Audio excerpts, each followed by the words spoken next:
Hello friends and welcome to my channel B A computer expert.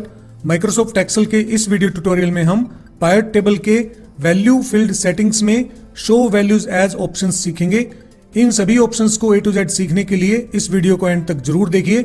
इस video का topic है value field settings show values as options और ये है video tutorial lesson number 18 part number 4। Video का practical start करने से पहले आप सभी से रिक्वेस्ट है कि अगर आप मेरे चैनल पर पहली बार आए हैं और आपने मेरे चैनल को अब तक सब्सक्राइब नहीं किया है तो प्लीज सब्सक्राइब बटन पर क्लिक कर दीजिए और साथ में जो बेल आइकन है उस पर भी क्लिक कर दीजिए ताकि जब भी मैं कोई नया वीडियो ट्यूटोरियल अपलोड करूंगा तो आपको एक नोटिफिकेशन मिल जाएगा और आपसे मेरा कोई भी वीडियो ट्यूटोरियल मिस नहीं होगा। तो चलिए इस वीडियो का प्रैक्टिकल स्टार्ट करते हैं। तो फ्रेंड्स, पायट टेबल के पिछले वीडियो ट्यूटोरियल्स देखने के लिए आप मेरे चैनल पर MS एक्सेल की प्लेलिस्ट में जाकर और वो वीडियो देख सकते हैं ताकि आपको पायट टेबल बनानी आ जाए और उसके जो प्रीवियस मैंने ऑप्शंस बताए हैं वो भी अच्छे से आ जाएं। इस वीडियो ट्यूटोरियल में हम वैल्यू फील्ड सेटिंग्स में शो वैल्यूज एज वाले ऑप्शंस करेंगे। तो उसको करने के लिए सबसे पहले मैंने यहाँ पर आपको एक सैम्पल टेबल बनाकर दिखा रखी है। ये जो टेबल्स हैं या जो भी ये फाइल्स हैं, जितनी भी मैंने ये शीट्स बना रखी हैं आपको पायट टेबल के ऑप्शन समझाने के लिए, इसका लिंक मैं आपको डिस्क्रिप्शन में दे दूंगा। आप वहां से डाउनलोड करके और इस पर प्रैक्टिस कर सकते हैं। तो जैसा कि आप स्क्रीन पर देख रहे हैं कि मैंने यहाँ पर एक टेबल बना रखी है जिसमें ऑर्डर आईडी है, आइटम नेम है, कंपनी है और क्वार्टर है कि किस किस क्वार्टर में सेल हुई है, कितनी सेल हुई है और उसका टोटल अमाउंट कितना आया। यानी कि पर सेल पे जो भी प्राइस होता है उसके हिसाब से 25 जैसे इतनी जितनी भी सेल लिखी हुई है उनका यहाँ पर टोटल कितना आ गया है। तो ये आपके पास एक सैंपल टेबल है। आपके पास टेबल कोई भी हो सकती है। ये आपको एक एग्जांपल दे रहा हूँ कि इन ऑप्शंस को हम कैसे यूज करेंगे। तो सबसे पहले हम एक यहाँ पर पायट टेबल बना लेंगे सिंपल से। तो उसके लिए आप इस टेबल को ऐसे भी सिलेक्ट कर सकते हैं, नहीं तो आप टेबल पे क्लिक करके और कंट्रोल A प्रेस करके इस पूरी टेबल को सिलेक्ट कर सकते हैं। उसके बाद आपको जाना है इंसर्ट में, पायट टेबल में। यहाँ पर पायट टेबल पर आप क्लिक करेंगे। उसके बाद ये ऑप्शंस आएंगे। इसमें आपको अगर नई वर्कशीट पे पायट टेबल बनानी है तो आप न्यू वर्कशीट पे क्लिक कर सकते हैं, नहीं तो आप एग्जिस्टिंग वर्कशीट पे क्लिक करके और कोई भी यहाँ से सेल सेलेक्ट कर लेंगे तो उस सेल से आपकी पायट टेबल स्टार्ट होगी। जैसे कि मैंने यहाँ पर ये सेल सेलेक्ट करके और इसको कर दिया ओके, तो आपके पास ये स्क्रीन आ जाएगी। जैसा कि मैंने आपको पिछले ट्यूटोरियल्स में बताया था कि पायट टेबल को आप क्लासिक व्यू में बनाएंगे तो आपको डेटा अच्छे से दिखेगा। तो सबसे पहले हम इसके अंदर राइट क्लिक करके पायट टेबल वाले एरिया में और पायट टेबल ऑप्शंस में जाकर डिस्प्ले वाले ऑप्शन में यहाँ पर क्लासिक व्यू जो क्लासिक लेआउट है इसको ऑन कर लेंगे और फिर कर देंगे ओके। तो आपकी टेबल का जो स्टाइल है वो ऐसा हो जाएगा। इससे आपकी टेबल अच्छी दिखती है और कई ऑप्शंस आपके इजी चलते हैं। तो इसके लिए आपको ऐसा इसका क्लासिक व्यू कन्वर्ट करना है सबसे पहले। उसके बाद अगर आप देखेंगे तो यहाँ पर राइट साइड में आपकी टेबल के फील्ड आ गए हैं जो कि फील्ड लिस्ट के अंदर होते हैं। तो इसमें आपको क्या करना है, सबसे पहले आपने यहाँ पर आइटम नेम को उठाकर रो लेबल में लगाना है ताकि आपकी सभी आइटम्स यहाँ पर दिख जाएं साइड में पायट टेबल में। उसके बाद आपको कॉलम में ये जो क्वार्टर है क्वार्टर को उठाकर लगाना है कि आपके जितने भी क्वार्टर में सेल हुई है वो सारी यहाँ पर क्वार्टर नंबर लिखे आ जाएंगे। उसके बाद जो आपका ये सेल्स वाला फील्ड है इसको आपने वैल्यूज वाले पार्ट में छोड़ देना है, यानी कि वैल्यूज वाले पार्ट में लगाना है। तो इसको मैं उठाकर और यहाँ पर वैल्यूज वाले पार्ट में लगा रहा हूँ। तो आप देखेंगे कि आपकी टेबल ये ऐसे आ गई है। इसको मैं थोड़ा जूम कर लेता हूँ, ठीक है। तो आपकी ये टेबल जो आ रही है इसमें यहाँ पर ग्रैंड टोटल दिखा रहा है और क्वार्टर 1, 2, 3 इन सब की सेल्स आ गई है और किस आइटम की किस क्वार्टर में कितनी सेल थी वो भी यहाँ पर लिखी आ गई है। लेकिन अभी आपने इसमें गौर किया होगा तो एक सेल जो है वो यहाँ पर ब्लैंक है, यानी कि माउस की सेल क्वार्टर 4 में नहीं हुई है। तो अगर आप इसको अच्छे से कैलकुलेट करना चाहते हैं और ऑप्शंस अच्छे से चलाना चाहते हैं तो किसी भी सेल को आपने खाली नहीं छोड़ना है। खाली रखने की बजाय आप उसमें 0 फिल कर सकते हैं। उसको करने के लिए आप पायट टेबल पर राइट क्लिक करेंगे और पायट टेबल ऑप्शंस में जाएंगे। उसके बाद आपको यहाँ पर एक ऑप्शन मिलेगा यही स्टार्टिंग में लेआउट एंड फॉर्मेट टैब में नीचे यहाँ फॉर्मेट वाले सेक्शन में फॉर एम्प्टी सेल्स शो, यहाँ पर हम कर देंगे इसमें 0, ठीक है। आप कुछ भी यहाँ पर शो कर सकते हैं, जो भी आप शो करना चाहते हैं वो यहाँ पर आप टाइप कर सकते हैं। तो मैंने यहाँ पर 0 फिल कर दिया क्योंकि मुझे 0 शो करना है। तो इस ऑप्शन को ऑन करके यहाँ पर 0 लिख के ओके कर दिया मैंने। तो आप देखेंगे कि जहाँ पर भी ये ब्लैंक सेल होता है तो वहाँ पर ये 0 फिल हो जाती है। तो इस तरीके से आपने ये 2 काम करने हैं। पहला तो क्लासिक व्यू में कन्वर्ट करना है, उसके बाद आपने 0 वाली ये सेटिंग कर लेनी है। अब जैसा कि आपको मैंने बताया कि अभी हमारा इस वीडियो का टॉपिक क्या है, वैल्यू फील्ड सेटिंग्स में शो वैल्यूज एज। तो वो वाला ऑप्शन आपको कहाँ मिलेगा? जैसे ही आप किसी भी नंबर वाले फील्ड पर राइट क्लिक करके और किसी भी सेल में और वैल्यू फील्ड सेटिंग्स में जाएंगे तो आपके पास ये स्क्रीन आती है। और पिछले वीडियो ट्यूटोरियल में मैंने आपको समराइज बाय में ये सारे ऑप्शंस सिखाए थे। अगर आपने वो वीडियो नहीं देखी है तो मैंने ऊपर आई बटन में एक लिंक दिया हुआ है, आप उस पर क्लिक करके और वो वीडियो देख सकते हैं ताकि आपको ये सारे ऑप्शंस अच्छे से समझ में आ जाए। इस वीडियो में हम शो वैल्यूज एज करेंगे। तो शो वैल्यूज एज पे क्लिक करने के बाद आपको यहाँ पर बहुत सारे ऑप्शंस दिखाई देते हैं। तो सबसे पहले हम इसके अंदर ये तीनों ऑप्शंस करेंगे, percentage of row, percentage of column और परसेंटेज ऑफ टोटल। ये ऑप्शन हम इसलिए पहले कर रहे हैं क्योंकि ये इजी होते हैं और ये आपको कॉन्सेप्ट क्लियर कर देंगे और जो ये बाकी के ऑप्शंस हैं ये इजी तरीके से समझ में आ जाए। तो सबसे पहले हम करेंगे परसेंटेज ऑफ रो। ठीक है, इसको करने के लिए हम सबसे पहले इस टेबल को कॉपी कर लेते हैं, पाइट टेबल को। तो मैंने इसको ऐसे सिलेक्ट करके कंट्रोल सी से कॉपी कर लिया और यहाँ पर नीचे पेस्ट कर दिया है। ठीक है, मैंने इसको ऐसे इसलिए पेस्ट किया है ताकि आपका ओरिजिनल जो पाइट टेबल है वो भी दिखती रहे और जो आप रो परसेंटेज या फिर कॉलम परसेंटेज या टोटल वाला परसेंटेज निकालेंगे वो भी आपको साथ साथ दिखता रहे। तो आपका ऊपर जो ये पाइट टेबल है ये आपकी सिंपल पाइट टेबल है जिसमें आपको ओरिजिनल जो डेटा है वो दिखा रहा है। यहाँ पर हम इसके अंदर क्या करेंगे, परसेंटेज ऑफ रो वाला ऑप्शन अप्लाई करेंगे। उसके लिए आपको क्या करना है, उसके लिए आपको यहाँ पर जो ग्रैंड टोटल है इसके यहाँ पर राइट क्लिक करके या किसी भी सेल पर राइट क्लिक करके आप जाएंगे वैल्यू फील्ड सेटिंग्स में और उसके बाद आपको शो वैल्यूज एज में यहाँ पर सिलेक्ट करना है percentage of row. Percentage of row select करने के बाद जैसे ही आप ओके करेंगे तो आप देखेंगे कि आपका सारा डेटा परसेंटेज में कन्वर्ट हो गया है पाइट टेबल में। ये जो आपका डेटा अभी आया है ये कैसे आया है, ये आपकी जो रो है जितनी भी, ये जैसे आपकी पहली रो यहाँ से यहाँ तक है तो इसका जो टोटल है वो आपको ग्रैंड टोटल यहाँ पर 100% दिखाएगा। ठीक है, यानी कि ये जो ऊपर आपकी टेबल है इसमें ये जो 185 है इसको ये टोटल करके यहाँ इस रो को यहाँ पर दिखा रहा है। ठीक है, अब इसको ये परसेंटेज करने से क्या हो रहा है कि ये इसको 100% मान रहा है। तो परसेंटेज ऑफ रो का मतलब होता है जो आपका रो का डेटा होता है उसकी परसेंटेज को यहाँ पर 100% मानेगा। ऐसे ही इस रो के डेटा को आप पाइट टेबल में देखेंगे तो 100% मानेगा, सब जगह यहाँ पर 100% आ जाएगा। ठीक है, ये तो होता है रो में, लेकिन आपका इसमें कॉलम में ऑप्शन नहीं आएगा क्योंकि आप रो वाला ऑप्शन कर रहे हैं परसेंटेज ऑफ रो। तो इसमें ये डेटा जो आ रहा है इसका मतलब क्या है, इसका मतलब ये है कि अगर ये इन सभी के टोटल को 100% मान रहा है तो 100% में से जो आपका Q1 की सेल है यानी कि 15.14 और ऐसे ही आपकी अगर ये 100% है तो Q2 में जो आपकी सेल्स है वो 13.51% है। जैसे कि आप देखेंगे तो 185 का 28 कितना परसेंट है, 15.14। ऐसे ही 185 का Q2 वाला ये 25 कितना है, 13.51। तो इस तरीके से आप ये जो 100% है ये आपका 185 है और इसके हिसाब से आपका जो ये नंबर है ये कितने कितने परसेंट है उसका वो आपको यहाँ पर ऐसे दिखा देगा। तो इस तरीके से आप परसेंटेज ऑफ रो वाला ऑप्शन अप्लाई कर सकते हैं। उसके बाद हम इसको दोबारा से कॉपी करेंगे, इसको मैं थोड़ा साइड में कर लेता हूँ। तो इस टेबल को मैं दोबारा से ऐसे सिलेक्ट करके, जैसे कि मैं इस टेबल को यहाँ से सिलेक्ट करके इसको कॉपी कर रहा हूँ और यहाँ पर साइड में दिखा रहा हूँ। मैंने इसको पेस्ट कर दिया है। ठीक है, थोड़ा सा इधर कर लेते हैं इसको और एक बार और पेस्ट कर लेते हैं। ठीक है, 2 बार मैंने इसको पेस्ट कर लिया है ताकि मैं आपको अब परसेंटेज ऑफ कॉलम वाला ऑप्शन समझा सकूं या फिर परसेंटेज ऑफ टोटल वाला ऑप्शन समझा सकूं। तो सबसे पहले हम यहाँ पर जो मैंने यहाँ पर ये कॉपी किया है इसको मैं राइट क्लिक करके और वैल्यू फील्ड सेटिंग्स में जा रहा हूँ और उसके बाद मैंने यहाँ पर शो वैल्यूज एज ऑप्शंस में यहाँ पर क्लिक करके और यहाँ पर मैंने सेलेक्ट कर लिया परसेंटेज ऑफ कॉलम। तो परसेंटेज ऑफ कॉलम में कॉलम का जो टोटल होगा वो 100% होगा। तो परसेंटेज ऑफ कॉलम करने के बाद आपको क्या करना है, यहाँ पर ओके करना है। ओके करने से आप देखेंगे कि आपकी रो में यहाँ पर जो जैसे इनकी रो की सीध में जो ग्रैंड टोटल आ रहा है उसमें 100% नहीं आया है। अब इसके अंदर कहाँ पर आया है, नीचे कॉलम में, यानी कि इस कॉलम का जो टोटल है नीचे वाले टोटल को ये 100% मान रहा है। ऐसे ही इन सभी जो कॉलम की आइटम्स हैं जो आपका Q2 में सेल्स का टोटल आया था उनको ये 100% मान रहा है। कहने का मतलब है कि अब ये इन सभी का टोटल 100% नीचे मानेगा।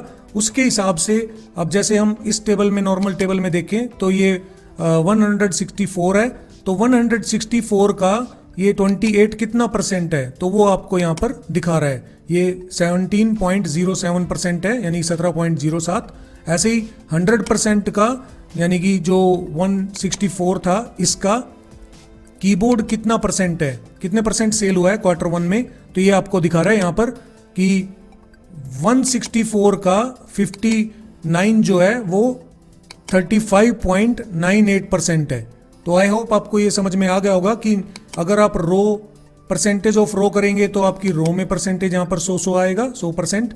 और ऐसे ही अगर आप परसेंटेज ऑफ कॉलम करेंगे तो आपके कॉलम में नीचे की तरफ यहाँ पर ये 100 लिखा आएगा, और ये आपको उसके हिसाब से परसेंटेज दिखा रहा है।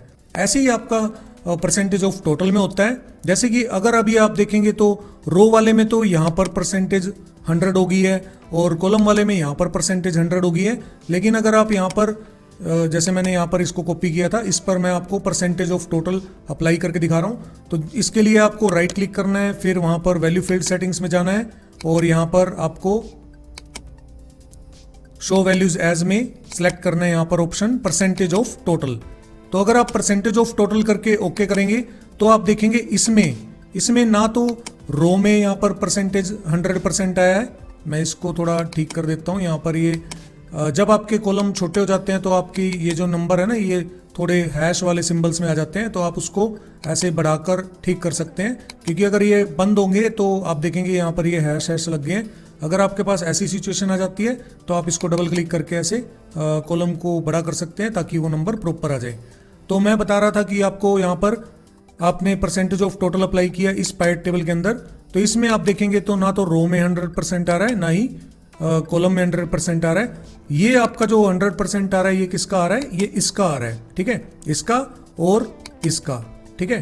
तो इसका मतलब क्या है कि जो आपकी ये टेबल में यहाँ पर 714 आया था, तो 714 का 185 कितना परसेंट है, ऐसे ही 714 का 164 कितना परसेंट है, तो ये आपको यहाँ पे परसेंटेज ऑफ टोटल में दिखा रहा है, ठीक है। तो ये अगर 100% इसने माना, यानी कि 714 को 100% माना, तो 185 उसका कितना है 25.91।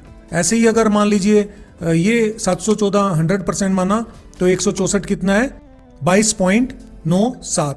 तो इस तरीके से आपका जो यहाँ पर टोटल है ये 100% मानेगा ये, और बाकी जो यहाँ पर और यहाँ पर जो नंबर थे उनको परसेंटेज में कन्वर्ट कर देगा इसके हिसाब से। तो आई होप आपको ये तीनों ऑप्शन समझ में आ गए होंगे, percentage of row, percentage of column और परसेंटेज ऑफ टोटल। अगर आपको ये क्वार्टर वाइज क्वांटिटीज कितनी कितनी सेल हुई हैं उसके हिसाब से पाइट टेबल बनानी है, तो आपको मैं दूसरा एग्जांपल बता रहा हूँ। इसके लिए आपको ये वाली सारी पाइट टेबल सेलेक्ट करके डिलीट कर देनी है, ठीक है, और फिर से एक नई टेबल बनानी है। तो इसको मैंने दोबारा से डेटा को सिलेक्ट किया, फिर उसके बाद इंसर्ट में पाइट टेबल में यहाँ पर पाइट टेबल में गया, उसके बाद एग्जिस्टिंग वर्कशीट में मैंने यहाँ पर ये सेल सेलेक्ट कर लिया, और फिर ओके करने के बाद आपके पास ये आपका एरिया आ जाएगा पाइट टेबल बनाने का। इसके लिए आपको फिर से वही करना है, क्लासिक टेबल अप्लाई करनी है। तो उसके लिए आपको पाइट टेबल ऑप्शंस में जाना है, डिस्प्ले में जाना है, और यहाँ पर क्लासिक पाइट टेबल लेआउट में क्लिक करके ओके कर देंगे, ठीक है। उसके बाद आपको क्या करना है, उसके बाद आपको यहाँ से क्वार्टर को उठाकर आपने रो लेवल में लगाना है। उसके बाद आपको आइटम नेम को क्वार्टर के नीचे रखना है ताकि वो सारी आइटम्स इसके अंदर आ जाएं, और उसके बाद आपको सेल्स को उठाकर वैल्यूज में रखना है। तो उसके बाद आपकी यहाँ पर ये सभी के टोटल दिखा देगा, यानी कि क्वार्टर 1 में आपका जो सेल्स हुई है टोटल वो इतनी हुई है, ऐसे ही क्वार्टर 2 में, क्वार्टर 3 में इतनी हुई है, और क्वार्टर 4 में आपकी इतनी सेल हुई है।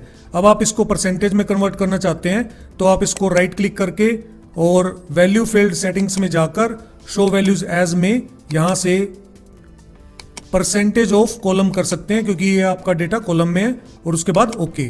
तो आप देखेंगे कि यहाँ पर जो आपका पूरी सेल हुई है वो 100% मान रहा है यहाँ पर लास्ट में, और क्वार्टर 1 में आपकी पूरी सेल में से 22.97% सेल हुई है, ऐसे ही इसमें 28.99% सेल हुई है, और ऐसे ही इसमें 33.89 सेल हुई है, और इसके अंदर आपकी 14.15 सेल हुई है।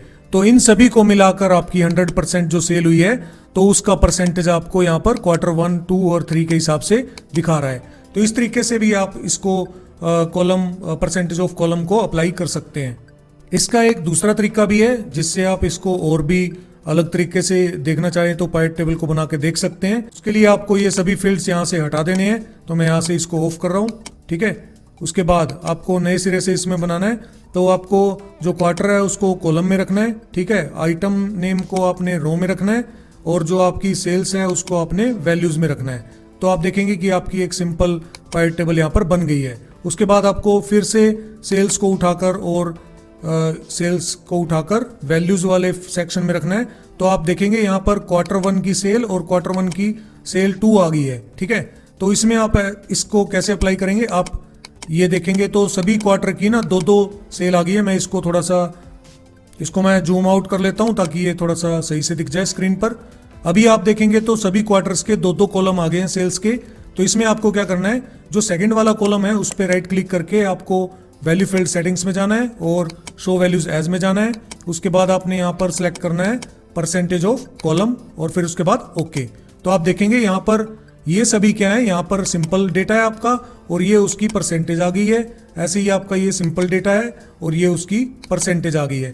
तो इस तरीके से आप अपनी टेबल को ऐसे भी देख सकते हैं जिसमें आपको नॉर्मल डेटा भी दिखाएगा और परसेंटेज भी दिखाएगा कि अगर वो 164 है तो 164 अगर 100% है तो 28 164 का कितना परसेंट है, 17.07% है। तो इस तरीके से आप इस तरीके की वेरिएंट वाली भी टेबल बना सकते हैं परसेंटेज ऑफ कॉलम का यूज करके। ऐसे ही इसका उल्टा करके परसेंटेज ऑफ रो वाला बना सकते हैं। तो ये थे आपके percentage of row, percentage of column और परसेंटेज ऑफ टोटल वाले ऑप्शन। अब करते हैं हम नेक्स्ट ऑप्शन जो कि है परसेंटेज ऑफ, ठीक है। ये परसेंटेज ऑफ वाला ऑप्शन होता है। इसके लिए मैंने आपको यहाँ पर एक टेबल बना के पहले से दिखा रखी है। इस टेबल में मैंने सिर्फ यहाँ पर एक मंथ वाला जो कॉलम है वो ऐड कर दिया है ताकि मैं इजी तरीके से आपको परसेंटेज ऑफ वाला ऑप्शन अच्छे से समझा सकूं। तो परसेंटेज ऑफ वाले ऑप्शन को समझाने के लिए भी हम एक पाइवट टेबल बना लेते हैं। तो इस टेबल में क्लिक करके मैंने इसको कंट्रोल ए कर लिया, फिर उसके बाद इंसर्ट में पाइवट टेबल में यहाँ पर पाइवट टेबल पे क्लिक किया और यहाँ पर एग्जिस्टिंग वर्कशीट में मैंने यहाँ पर एक सेल सेलेक्ट कर लिया और फिर ओके। तो ऐसा करने के बाद आपके पास ये पाइवट टेबल का एरिया आ जाएगा, ठीक है।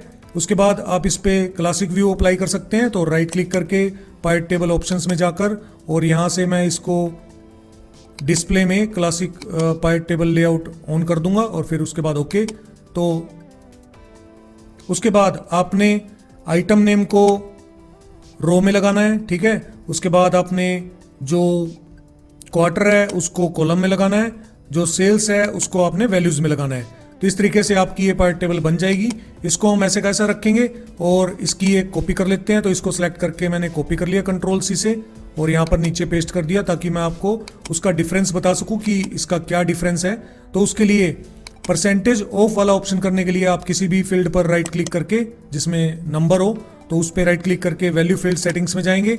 उसके बाद शो वैल्यूज एज में जाकर यहाँ से परसेंटेज ऑफ वाला ऑप्शन सेलेक्ट करेंगे। अभी आप देखेंगे तो नीचे वाले ये ऑप्शंस कोई भी हाईलाइट नहीं है, ठीक है। ये तभी हाईलाइट होते हैं जब आप पर्टिकुलर कोई ऊपर से ऑप्शन सेलेक्ट करते हैं। तो जब यहाँ पर हम परसेंटेज ऑफ वाला ऑप्शन सेलेक्ट करेंगे तो आपके ये वाले ऑप्शन हाईलाइट हो जाएंगे। ये होता क्या है, पहले तो हम इसकी डेफिनेशन समझ लेते हैं। परसेंटेज ऑफ का मतलब ये होता है, मान लीजिए आपने एक आइटम सेलेक्ट कर ली सीपीयू, ठीक है। सीपीयू की जितनी भी सेल है, जो दूसरी आइटम्स हैं वो उस सेल का कितना परसेंट है, ठीक है। ये निकालने के लिए हम परसेंटेज ऑफ का यूज करेंगे। मैं फिर से एक बार बता रहा हूं, इसमें एक बेस फील्ड होता है और एक बेस आइटम होती है। बेस आइटम मान लीजिए आपने सीपीयू लिया, सीपीयू का मान लीजिए 28 है सेल्स, तो जो बाकी के आइटम्स की सेल है वो 28 का कितना परसेंट है, तो उसको निकालने के लिए हम इसका यूज करते हैं परसेंटेज ऑफ का। तो यहां पर अगर आप देखेंगे परसेंटेज ऑफ सेलेक्ट करने से आपके ये दोनों ऑप्शन हाईलाइट हो गए हैं। तो आपको बेस फील्ड में से यहां पर किसको सिलेक्ट करना है, जो आपकी आइटम है, ठीक है। तो यहां से आप आइटम नेम वाले कॉलम को सिलेक्ट करेंगे। बेस फील्ड का मतलब होता है किस कॉलम को आपने सिलेक्ट करना है जिसमें से आप आइटम को कंपेयर करेंगे या उसका परसेंटेज निकालेंगे। तो आपने यहां पर सिलेक्ट करना है आइटम नेम, क्योंकि आपके यहां पर ये आइटम नेम आपकी बेस फील्ड है। उसके बाद आपने किस आइटम को बेस बनाना है, ठीक है। आप प्रीवियस अगर करेंगे, प्रीवियस का मतलब क्या होता है, पिछली आइटम।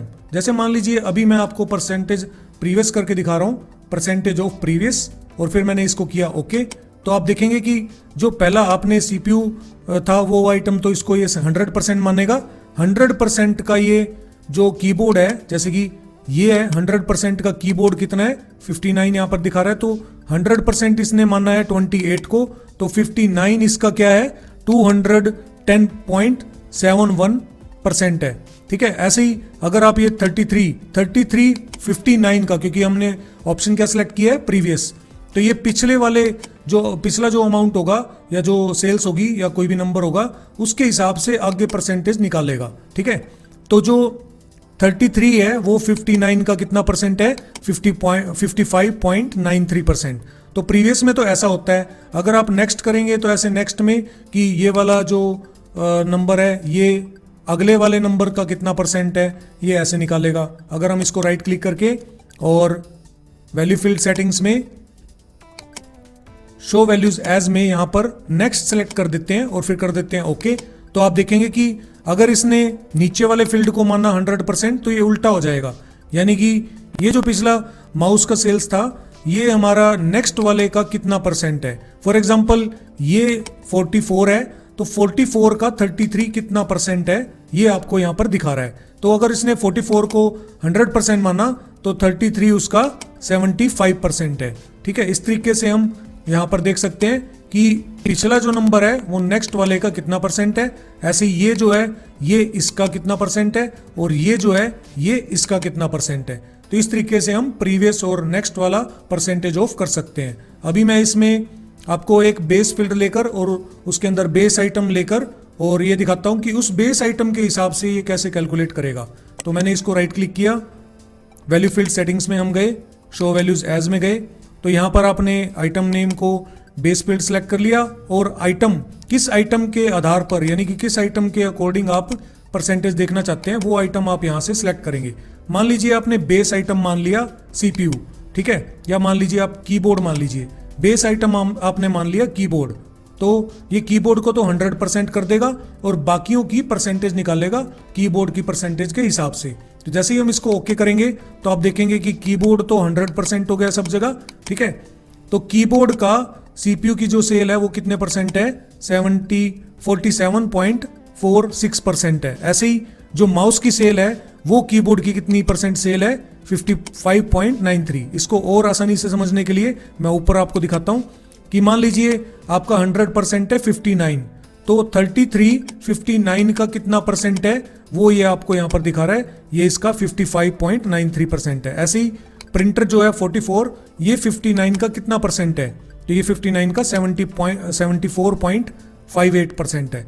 तो आपकी जो मेन आइटम है उसको 100% ये मानेगा, और जो बाकी आइटम्स आपकी जो बाकी आइटम्स की सेल्स है उसको इसके हिसाब से कितने परसेंट है वो निकालेगा। ठीक है, तो ये अगर 100% है तो वो सीपीयू कितना परसेंट है इसका, और अगर ये 100% है तो ये दोनों कितने कितने परसेंट है ये आपको निकाल कर दिखा रहा है। तो इस तरीके से आप परसेंटेज ऑफ को बेस फील्ड और बेस आइटम के हिसाब से यहां पर कैलकुलेट कर सकते हैं। परसेंटेज ऑफ को एक और एग्जांपल से समझते हैं। उसके लिए मैं इसको क्लिक करके इस टेबल को, और यहां से मैं इनको दोबारा से हटा रहा हूं। ठीक है, और मैंने इसमें एक मंथ का फील्ड ऐड किया था, तो सबसे पहले हम मंथ को रो लेवल में लगा लेंगे ताकि हमारे मंथ जो है वो साइड में यहाँ पर सही से आ जाएं सारे। और उसके बाद हम यहाँ पर टोटल अमाउंट जो है हमारा वो यहाँ पर वैल्यूज में लिख देंगे। आप टोटल अमाउंट भी ले सकते हैं, नहीं तो आप टोटल सेल भी ले सकते हैं, जैसे कि मैं सेल को उठाकर यहाँ पर वैल्यूज वाले फील्ड में लगा दूंगा। तो आपको ये अभी बता रहा है कि आपकी जनवरी में 53 सेल हुई है, उसके बाद मार्च में 116 सेल हुई है। अगर आप इसको परसेंटेज के हिसाब से देखना चाहते हैं कि आपने मान लिया कि जनवरी का जो है वो बेस सेल है, बेस आइटम है वो, और उसको आपने नेक्स्ट जितने भी हमारे ये सेल हुई है वो कितने कितने परसेंट हुई है इसके हिसाब से। ठीक है, तो उसके लिए आप क्या करेंगे, इसको राइट क्लिक करके वैल्यू फील्ड सेटिंग्स में जाएंगे और उसके बाद आप इसमें शो वैल्यूज एज में यहां से सिलेक्ट करेंगे परसेंटेज ऑफ, और यहां से आपको क्या फील्ड सिलेक्ट करना है, बेस फील्ड आपका है मंथ, तो आप यहां से मंथ सेलेक्ट करेंगे। ठीक है, और यहाँ से आप बेस फील्ड किसको बनाना चाहते हैं, आप प्रीवियस के हिसाब से भी कर सकते हैं कि पिछले महीने मेरी जो सेल थी उसकी अब कितनी % सेल है, ठीक है। या फिर आपने जनवरी को मेन मान लिया तो आप जनवरी को सिलेक्ट करके ओके करेंगे तो आप देखेंगे जनवरी में 100% आ जाएगा। तो इसका मतलब ये है कि जिस आइटम को आप बेस आइटम मानते हैं उसको तो ये 100% मानेगा, और उसके हिसाब से जो हमारा नेक्स्ट मंथ में जो सेल हुई है वो इसकी 100% के ज़्यादा है, तो इसका मतलब 218.87% है। ऐसे ही तो अप्रैल में जनवरी के हिसाब से 120.75% सेल हुई है, यानी कि उससे 20.75% ज़्यादा। और ऐसे ही मई में जनवरी के मुकाबले कम सेल हुई है, इतने % सेल हुई है। ऐसे ही जून में, यानी इन सभी फील्ड्स को ये उस जनवरी वाले फील्ड से कंपेयर करेगा और आपको बताएगा कि अगर जनवरी में 100% सेल हुई तो इनमें उसके मुकाबले कितनी कम और कितनी ज़्यादा सेल हुई। तो इस तरीके से हम क्या कर सकते हैं, परसेंटेज ऑफ का यूज कर सकते हैं मंथ के अकॉर्डिंग। तो ये था आपका परसेंटेज ऑफ वाला ऑप्शन वैल्यू फील्ड सेटिंग्स में। उसके बाद नेक्स्ट ऑप्शन हमारा आता है डिफरेंस वाला, तो वो देखते हैं। तो जैसे कि मैं आपको सैंपल के तौर पर यहाँ पर डेटा दिखा रहा हूँ, इसमें मैंने थोड़ा सा मॉडिफिकेशन किया है। सिर्फ यहाँ पर एक ईयर वाला जो कॉलम है वो एक्स्ट्रा मैंने ऐड कर दिया है ताकि आपको मैं ऑप्शंस इजी से अच्छे तरीके से समझा सकूं। तो सबसे पहले हम इस टेबल को सिलेक्ट कर लेंगे, उसके बाद इंसर्ट में पार्ट टेबल में, यहाँ पर पार्ट टेबल में जाएंगे, ठीक है। उसके बाद हम एग्जिस्टिंग वर्कशीट में कोई भी सेल सेलेक्ट कर लेंगे इस शीट में और फिर कर देंगे ओके। तो आपके पास वो पार्ट टेबल वाला एरिया आ जाएगा, ठीक है। अभी मैं इसको थोड़ा सरका लेता हूँ यहाँ पर। उसके बाद आपको फिर से वही काम करना है सभी टेबल्स में। ये काम आपको पहली बार जब आप टेबल बनाते हैं तो ये नेसेसरी है कि आपको ये ऑप्शन ऑन करना है। कौन सा, पार्ट टेबल ऑप्शंस में जाकर डिस्प्ले में जाकर क्लासिक व्यू को आप ऑन कर लेंगे ताकि आपकी टेबल अच्छे से दिखे। अब जो आपकी ये टेबल है इसमें आपको आइटम नेम को तो उठाकर रो लेबल में लगाना है, ठीक है। और जो ईयर है आपका उसको आपने कॉलम में लगाना है, तो आपके यहाँ पर ईयर आ जाएंगे। और जो आपकी सेल हुई है उसको आपने वैल्यू फील्ड में लगाना है, वैल्यूज वाले फील्ड में। तो आपके इसमें तीनों आइटम ऐसे लगाने के बाद आपको ये दिखा देगा कि सीपीयू की 2022 में इतनी सेल हुई और 2023 में इतनी सेल हुई, कीबोर्ड की 2022 में इतनी सेल हुई लेकिन 2023 में कोई भी सेल नहीं हुई। ऐसे करके अगर आपको ये डेटा दिखा रहा है तो मैंने आपको एक बात बताई थी कि जहां पर ये ब्लैंक सेल दिखाता है वहां पर आपको क्या करना है, 0 करनी है। तो उसके लिए आप क्या करेंगे, राइट क्लिक करके पार्ट टेबल ऑप्शंस में जाकर लेआउट एंड फॉर्मेट वाले ऑप्शन में फॉर्मेट वाला जो ये सेक्शन है इसमें आपको 4 एम्प्टी सेल में यहाँ पर 0 कर देना है और फिर कर देना है ओके। तो आप देखेंगे कि जो एम्प्टी सेल है उनके अंदर 0 आ गई है। अब जो डिफरेंस वाला ऑप्शन होता है उसको हम कैसे करेंगे, उसको करने के लिए हम यहाँ पर एक बार फिर से सेल्स वाले कॉलम को वैल्यूज वाले फील्ड में लगा देंगे। तो आप देखेंगे यहाँ पर डबल बार आपके पास 2022 का और 2023 का डबल सेल वाला फील्ड आ गया है। इसको मैं थोड़ा एडजस्ट कर देता हूँ, ठीक है। आप देखेंगे कि यहाँ पर ये तो था ही पहले लेकिन ये दूसरी बार आ गया है, ठीक है। इसको हमने हटाना है और यहाँ पर ये तीसरी बार आ गया, ये चौथी बार आ गया। तो मुझे यहाँ पर देखना है कि इनका डिफरेंस कितना है। अभी मैं इनको जो यहाँ पर साइड में जो टोटल आ रहा है इनको हटाना चाहता हूँ ताकि ये हमको जरूरत नहीं है। तो इनको हटाने के लिए आप क्या करेंगे, राइट क्लिक करके पार्ट टेबल ऑप्शंस में जाकर और यहाँ टोटल एंड फिल्टर्स वाले ऑप्शन में शो ग्रैंड टोटल फॉर रोज, इस ऑप्शन को ऑफ कर देंगे और फिर कर देंगे ओके। तो आपके जो वो ग्रैंड टोटल वाले यहाँ पर साइड में कॉलम आ रहे थे वो गायब हो जाएंगे। अगर आप लगाना चाहें तो उसी ऑप्शन को ऑन कर देंगे। अब मुझे यहाँ पर इस फील्ड को यानी कि ये जो ये कॉलम है इसको मुझे हाइड करना है ताकि मैं ना इसको डिफरेंस करके और आपको दिखा सकूं। तो यहाँ पर मैं इसको ऊपर कॉलम पे राइट क्लिक करके और यहाँ पर हाइड कर दूंगा। तो इसका ये जो कॉलम है बीच वाला हाइड हो जाएगा। अब हमारे पास एक नॉर्मल सिंपल सी एक टेबल आ गई है जिसमें आइटम और किस ईयर में कितनी उसकी सेल हुई है ये हमको पता चल रहा है। अब यहाँ पर जो आपका ये वाला फील्ड है सम ऑफ सेल्स टू, इसकी जगह पर हम इसको नंबर वाले फील्ड में राइट क्लिक करके वैल्यू फील्ड सेटिंग्स में जाएंगे और यहाँ पर शो वैल्यूज एज में यहाँ पर सिलेक्ट करेंगे डिफरेंस फ्रॉम, ठीक है। डिफरेंस फ्रॉम में आपको यहाँ पर क्या सिलेक्ट करना है, यहाँ पर आपको ईयर सिलेक्ट करना है, ठीक है, क्योंकि आपने ईयर वाइज इसको डिफरेंस करके देखना है। तो आप यहाँ पर सिलेक्ट करेंगे ईयर और आपने बेस आइटम यानी कि बेस ईयर किसको मानना है, मान लीजिए आपने 2022 को बेस ईयर मानना है क्योंकि इसका मतलब है 2022 में जितनी सेल हुई है तो 2023 में उससे कम हुई है या ज्यादा हुई है, वो हमने डिफरेंस देखना है। तो हम 2022 को बेस आइटम मानेंगे और फिर उसके बाद इसको ओके कर देंगे। तो आप देखेंगे यहाँ पर आपके पास ना ऐसे अमाउंट आ जाएगा, ठीक है। अब ये आपको क्या शो कर रहा है कि 2022 में सीपीयू की सेल 125 हुई थी और 2023 में 60 हुई, यानी कि 2023 में 65 जो सेल है वो कम हुई है। ऐसे ही अगर 2022 में 146 कीबोर्ड सेल हुए तो आपके 2023 में 0 हुए, तो इसका मतलब 146 कम हुए हैं। ठीक है, ऐसे ही आपको ये डिफरेंस करके दिखाएगा। जैसे प्रिंटर का एग्जांपल लेते हैं, 2022 में प्रिंटर 43 सेल हुए थे, लेकिन 2023 में 155 हुए, यानी कि 112 ज्यादा। ठीक है, 2023 में 2022 के मुकाबले 112 जो प्रिंटर है वो ज्यादा सेल हुए हैं। तो ये आपको ऐसे डिफरेंस करके दिखा देगा। माइनस का मतलब है कि पिछले जो 2022 में जो सेल हुई थी और जो 2023 में हुई, तो 2023 में इतनी कम हुई है।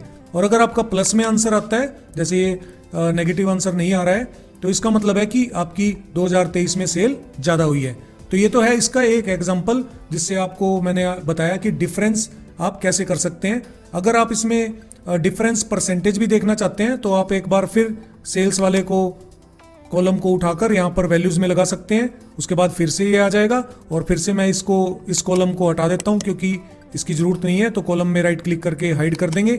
ठीक है, और जो अब ये सेकंड वाला है इसके अंदर हम क्या करेंगे, राइट क्लिक करके वैल्यू फील्ड सेटिंग्स में जाएंगे और यहाँ पर शो वैल्यूज एज में जाएंगे।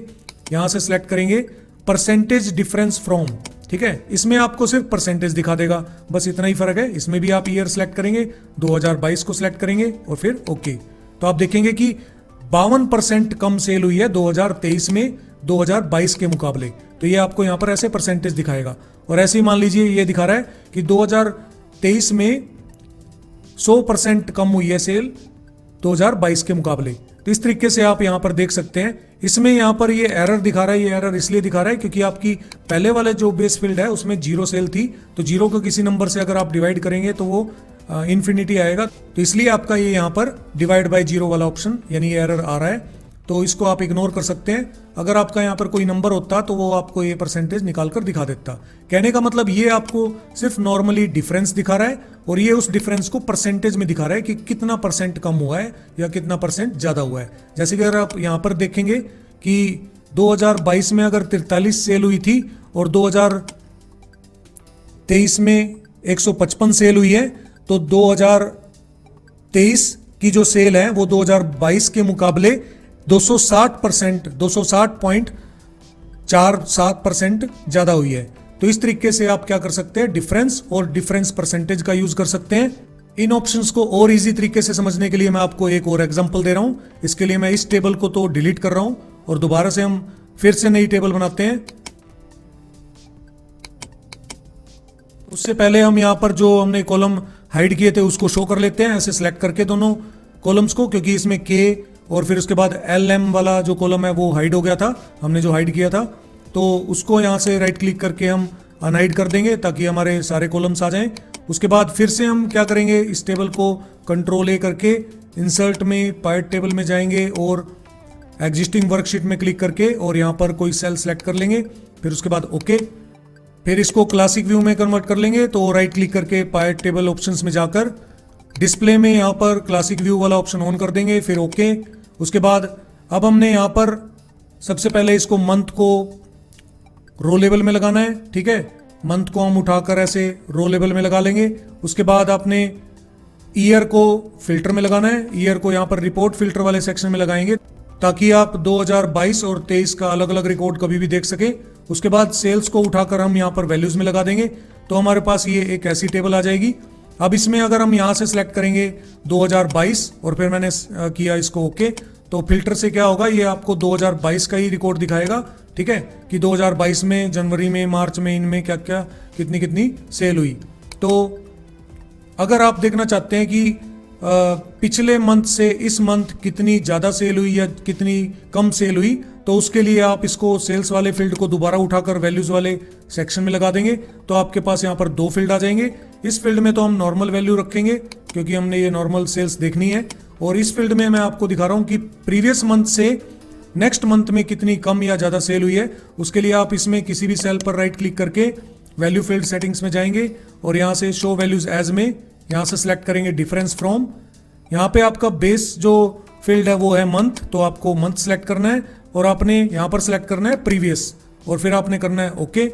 यानी कि बेस आइटम में आपने प्रीवियस सेलेक्ट किया तो जो आपका फर्स्ट जो जनवरी वाली सेल थी उसको ये बेस मानेगा, ठीक है, और बाकियों को दिखाएगा कि कितना कम है या कितना ज़्यादा है।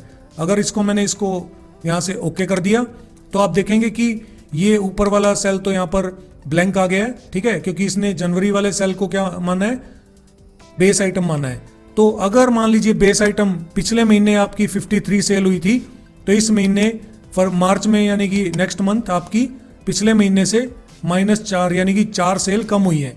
ऐसे यहाँ पर मई में 15 सेल कम हुई है, यानी कि ये प्रीवियस वाले से 34 जो सेल है वो 49 से 15 कम है, ठीक है। ऐसे ही मान लीजिए 34 है जो वो 34 से 0 कम है। ऐसे ही ये 36 जो है 34 से 2 ज़्यादा है। तो यहाँ पर ना आपको डिफरेंस दिखाएगा कि प्रीवियस मंथ से जो इस मंथ की सेल है वो कितनी कम है या ज़्यादा है। अगर आप इसकी परसेंटेज भी देखना चाहते हैं तो आप सेल्स को फिर उठाकर और वैल्यूज़ वाले सेक्शन में लगा सकते हैं, और उसके बाद फिर आप इसको राइट क्लिक करके यहाँ से थर्ड वाले इस कॉलम में वैल्यू फील्ड सेटिंग्स में जाएंगे, वैल्यू शो वैल्यूज एज में जाएंगे। उसके बाद आपको यहाँ से परसेंटेज डिफरेंस फ्रॉम सेलेक्ट करना है, बेस फील्ड में आपको मंथ सेलेक्ट करना है, उसके बाद यहाँ से आपको प्रीवियस सेलेक्ट करना है। अब वैसे किसी को भी बेस बना सकते हैं, उसके हिसाब से दूसरे मंथ के जो है कितनी परसेंटेज कम है या ज़्यादा है वो दिखा देगा। मैं यहाँ पर प्रीवियस कर रहा हूँ और फिर मैंने किया इसको ओके। तो आप देखेंगे कि प्रीवियस मंथ में अगर 53 सेल थी तो 49 उसका कितना परसेंट है, यानी कि कितना कम है परसेंटेज में, तो वो आपको यहाँ पर दिखा रहा है। तो प्रीवियस मंथ के हिसाब से ये आपको ऑटोमेटिक यहाँ पर परसेंटेज डिफरेंस करके निकाल देगा। तो ये होता है आपका डिफरेंस या परसेंटेज डिफरेंस फ्रॉम। उसके बाद नेक्स्ट ऑप्शन है आपका रनिंग टोटल, ठीक है। रनिंग टोटल क्या होता है? रनिंग टोटल होता है कि आपका प्रीवियस जो मंथ था उसमें मान लीजिए कम सेल हुई और नेक्स्ट मंथ में आपको उसको जोड़ के सेल कितनी हुई वो आपको ये दिखाता है। तो इसको समझाने के लिए मैंने यहाँ पर एक टेबल बना रखी है, इसकी एक पाइट टेबल बना लेते हैं जल्दी से। तो इसको हमने क्लिक किया टेबल को और कंट्रोल ए करके इंसर्ट में पाइट टेबल में यहाँ पर पाइट टेबल में जाएंगे। उसके बाद एग्जिस्टिंग वर्कशीट में यहाँ पर क्लिक कर देंगे और फिर ओके। तो आपकी ये पाइट टेबल का एरिया आ जाएगा। इसको राइट क्लिक करके वही काम करना है आपने। पाइट टेबल ऑप्शंस में जाकर एक तो शो एम्प्टी सेल को आपने यहाँ पर 0 कर देना है और डिस्प्ले में आपको क्लासिक व्यू वाला ऑप्शन ऑन कर देना है और फिर उसके बाद ओके। उसके बाद आपको मंथ वाला जो फील्ड है उसको तो रो लेवल में लगाना है, ठीक है। उसके बाद आपने सेल्स को उठाकर वैल्यूज वाले फील्ड में लगाना है। अगर आप इसको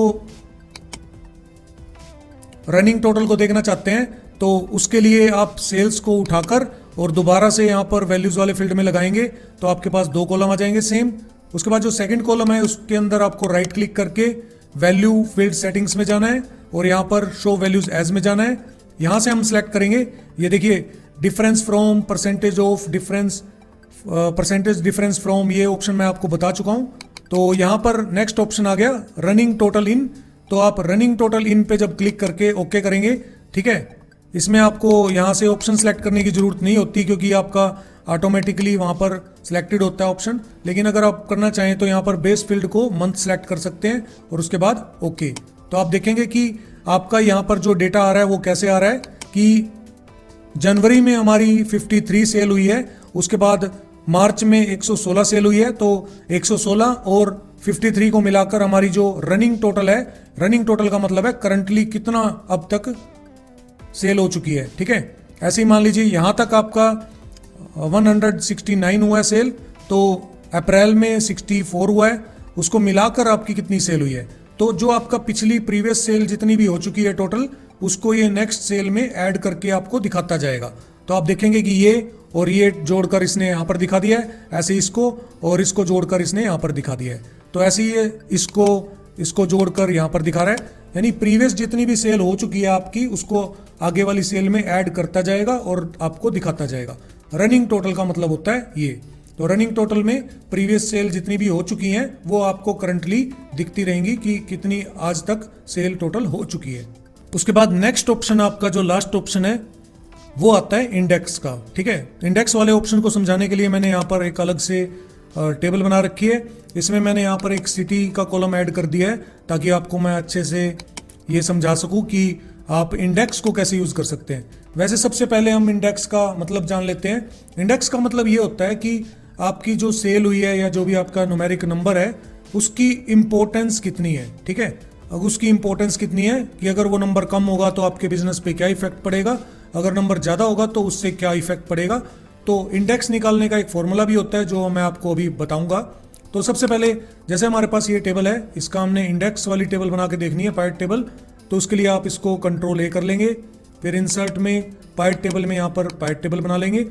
एग्जिस्टिंग वर्कशीट पे क्लिक करके यहाँ पर सेल पे क्लिक कर दिया, फिर उसके बाद ओके, ठीक है। उसके बाद आपको फिर वही सेटिंग करनी है, राइट क्लिक करके पायट टेबल ऑप्शंस में जाना है आपने, और फॉर एम्प्टी सेल शो यहाँ पर आपको 0 करना है, ठीक है। आप कुछ और भी लिख सकते हैं लेकिन 0 करेंगे तो वो खाली होता है। तो उसके बाद डिस्प्ले में आपको क्लासिक पायट टेबल लेआउट में क्लिक करना है, उसके बाद ओके। उसके बाद आपको क्या करना है, कंपनी को, यहाँ पर मैंने आइटम नहीं ली है, अगर आप आइटम लेना चाहें तो ले सकते हैं। मैं कंपनी वाइज यहाँ पर डेटा को इंडेक्स करके दिखा रहा हूँ। तो कंपनी को उठाकर मैंने यहाँ पर रो लेवल में लगा दिया है। उसके बाद यहाँ पर क्वार्टर जो है उसको उठाकर मैंने कॉलम लेवल में लगा दिया, ठीक है। क्वार्टर को मैं यहाँ से उठाकर और कॉलम लेवल में लगा देता हूँ। उसके बाद मैंने जो सेल्स है वो उठाकर वैल्यूज वाले फील्ड में लगा दी। तो आप देखेंगे कि आपका डेटा ऐसे आ गया है जिसके अंदर आपको हर एक कंपनी का जो नाम है वो यहाँ पर साइड में दिखेगा और उसकी कितनी कितनी सेल हुई है किस किस क्वार्टर में वो आपको यहाँ पर दिखेगा। अब इंडेक्स वाली टेबल बनाने के लिए मैं इसको यहाँ से ऐसे कॉपी करके, ठीक है, मैं इस टेबल को यहाँ से कॉपी कर रहा हूँ ताकि मैं आपको अलग से उसका डिफरेंस बता सकूँ, ठीक है। इसको मैं थोड़ा नीचे कर लेता हूँ और यहाँ पर मैं कंट्रोल वी से पेस्ट कर दूंगा, ठीक है। इसको मैं थोड़ा जूम आउट कर लेता हूँ ताकि ये स्क्रीन पे सही से आ जाए। उसके बाद आपने क्या करना है, इस पर राइट क्लिक करना है और वैल्यू फील्ड सेटिंग्स में जाना है, यहाँ पर शो वैल्यूज एज में जाना है। जैसे कि आप देख सकते हैं इस लिस्ट में मैंने आपको सारे ऑप्शंस बता दिए हैं और लास्ट में आपका ऑप्शन आता है इंडेक्स। तो आपने इंडेक्स को सिलेक्ट करना है और उसके बाद ओके। तो आपकी टेबल एक ऐसे फॉर्मेट में आ जाएगी। इसमें अगर आप देखेंगे तो जो आपका नंबर आ रहा है ये बहुत सारे डिजिट्स में आ रहा है पॉइंट के बाद। तो इसको अच्छे से सेट करने के लिए अगर आप इसको 2 डेसिमल पॉइंट तक देखना चाहते हैं तो आप इसको राइट क्लिक करेंगे। उसके बाद आप यहाँ पर फॉर्मेट सेल्स में भी जा सकते हैं, आप नंबर फॉर्मेट में भी जा सकते हैं, नहीं तो आप वैल्यू फील्ड सेटिंग्स में यहाँ पर नंबर फॉर्मेट में भी जा सकते हैं। तीनों ही ऑप्शन सेम है। उसमें जाने के बाद आपको नंबर में क्लिक करना है और यहाँ पर 2 डेसिमल दिखा रहा है और सिंपली आपको क्या करना है, ओके। तो फिर यहाँ पर ओके करना है। तो आप देखेंगे कि आपका जो डेटा है वो, मैं इसको थोड़ा बड़ा करके दिखा देता हूँ, जो आपका डेटा है वो आपका यहाँ पर पॉइंट में आ गया और उसके पॉइंट के बाद 2-2 डिजिट आ रहे हैं। तो ये आपको क्या बता रहा है कि जो आपकी ये कंपनीज है उसमें सबसे ज़्यादा इंपॉर्टेंस किस कंपनी के प्रोडक्ट की है। जैसे आप देख रहे हैं यहाँ पर इंटेक्स, और अगर कैनन के अगर हम प्रोडक्ट सेल करेंगे तो उसमें हमारी कंपनी को फायदा होगा, ठीक है। ये आपको एक इंडेक्स वैल्यू यानी इंपॉर्टेंस बता रहा है। ऐसे ही आपको ये बता रहा है माइक्रोसॉफ्ट की जो सेल हुई है उसमें इसका इंडेक्स यानी कि इसका इंपॉर्टेंस बहुत ज़्यादा है। तो ऐसे ही जो जितना ज़्यादा इंडेक्स होगा उसके हिसाब से उसकी इंपॉर्टेंस भी ज़्यादा होगी। फॉर एग्जांपल अगर मान लीजिए मैं यहाँ पर 1.13 को लेता हूँ तो इसके साइड में जो ये जितने भी कॉलम है और रो है, जैसे ये इसका कॉलम है, ठीक है, और 1.13 का जो रो है वो ये है। तो ये इन सभी जितने भी नंबर हैं, जितने भी ये वाले नंबर हैं और ये वाले नंबर हैं, ठीक है, ऐसे इसके साइड में ये नंबर है और ये नंबर है, इन सभी नंबर से कितना इंपॉर्टेंट है, ठीक है, कितनी इसकी इंपॉर्टेंस है, इसकी वैल्यू कितनी है, वो यहाँ पर आपको इंडेक्स दिखा रहा है। तो जो इंडेक्स निकालने का मेन फॉर्मूला होता है वो कैसे होता है, जैसे कि मान लीजिए अभी हमने ये इंटेल का यहाँ पर Q2 में वैल्यू ली है। तो यहाँ पर हम ऊपर सिंपल टेबल में देखेंगे इंटेल का Q2 में जो वैल्यू है ये है आपकी सेल वैल्यू। तो इंडेक्स का जो फॉर्मूला होता है वो होता है सेल वैल्यू और उसके साथ हम ग्रैंड टोटल जो आपका आता है उसको गुणा करेंगे, यानी इसको और इसको गुणा करेंगे और इसके डिवाइड में क्या करेंगे हम रो टोटल को, यानी कि सॉरी ये इसका रो टोटल है, रो टोटल को और जो इसका कॉलम टोटल है उसको। तो इसका फॉर्मूला मैंने आपको स्क्रीन पर दिखा रखा है कि सेल वैल्यू को ग्रैंड टोटल के साथ गुणा करेंगे और डिवाइड बाय करेंगे रो टोटल गुणा में कॉलम टोटल। तो इस तरीके से आपका जो ये इंडेक्स वैल्यू है ये निकल के आती है। ये एक इसका मैथमेटिकल फॉर्मूला है। तो आई होप ये आपको सभी ऑप्शंस इजी तरीके से समझ में आ गए होंगे। मैं एक बार फिर से देख लेता हूं अगर वहां पर कोई ऑप्शन रह गया है तो शो वैल्यूज एज में हम गए और उसके बाद आपके पास यहाँ पर ये ऑप्शंस आते हैं। तो हमने डिफरेंस फ्रॉम परसेंटेज ऑफ, ठीक है, और percentage difference from running total in percentage of row, percentage of column, percentage of total और इंडेक्स, ये सारे ऑप्शंस कर लिए हैं। इंडेक्स का ऑप्शन बहुत ही रेयरली यूज होता है, तो अगर आपको इसको फिर भी अच्छे से समझना हो तो आप गूगल में सर्च कर सकते हैं कि इंडेक्स का मेन मतलब क्या होता है। तो मैंने इस वीडियो में आपको ये सारे ऑप्शंस इजी तरीके से समझाने की कोशिश की है। आपको ये सभी जितने भी मैंने टेबल या जो ये शीट बना रखी हैं, ये आपको फाइल डिस्क्रिप्शन में मिल जाएगी, आप वहाँ से डाउनलोड करके और इस पर प्रैक्टिस कर सकते हैं और इन ऑप्शंस को सीख सकते हैं। तो इस वीडियो में बस इतना ही। मिलते हैं नेक्स्ट वीडियो में एक नए टॉपिक के साथ, एक नई नॉलेज के साथ। तब तक के लिए आप अपना ख्याल रखिए, स्वस्थ रहिए। जय हिंद, जय भारत।